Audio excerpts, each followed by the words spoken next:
நடிகர் விஷால் அவர்களே, என்ன இந்த மழையில் வந்து ஒரே பயோஸ்கோப் படமாக ஓட்டுறீங்க? நீங்கள் கடந்த காலத்தில் வந்து இந்த மண்ணுக்கும் இந்த மக்களுக்கும் பொருந்தத்தக்காத கருத்துக்களை நீங்கள் தொடர்ந்து நீங்கள் வந்து பதிவுறீங்கிறதுக்காக தான் உங்களுக்கு எதிரான பல்வேறு போராட்டங்கள்லாம் முன்னெடுத்து அந்த போராட்டங்களுக்கு இப்போ கடந்த ஆட்சி காலத்தில் வந்து பல்வேறு வழக்குகளை காவல்துறை எங்கள் மீது போது அந்த வழக்குகள் எல்லாமே இந்த நிமிஷம் வரைக்கும் நாங்கள் சந்திச்சுட்டு இருக்கோம். இப்போவும் உங்களால் வாயை வச்சுட்டுல சும்மாவே இருக்க முடியாதா? மார்க் ஆண்டனின்ற படத்துடைய இந்தி சென்சார் உரிமைக்காக லஞ்ச பணம் கேட்டாங்கன்றத ஒரே காரணத்துக்காக நீங்கள் புகார் கொடுத்த அடுத்த 24 ஹவர்ஸில் மத்திய அரசாங்கம் வந்து உங்களை நடவடிக்கை எடுத்திருக்காங்கன்னா தமிழ்நாடு அரசு சட்டமன்றத்தில் இயற்றின தீர்மானத்தை விட நீ பெரியாளா?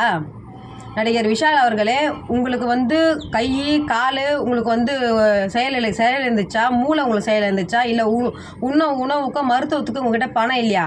6 அடி உயரம் உள்ள ஒரு கதாநாயகனாக நடித்த உங்களுக்கு, அண்ணா நகரில் 2வது மாடியில் வசிக்கிற உங்களுக்கு, ஒரு மழை காலத்தில் உங்களையோ உங்களை பெற்றவர்களையோ வந்து பாதுகாக்கிறதுக்கு உங்களால் முடியலன்னா, குடிசை பகுதியில் வாழ்கின்ற நடுத்தர மக்கள் இந்த பேரிடர் காலத்தில் அவங்களுடைய நிலைமை என்ன கொஞ்சமாச்சும் எல்லாம் நீங்கள் சிந்திச்சே பார்க்க மாட்டிங்களா? ஏழை எளிய மக்களுக்கு தமிழ்நாடு அரசு வந்து தாய் போல காத்து நிற்குது இந்த பேரிடர் காலத்தில்.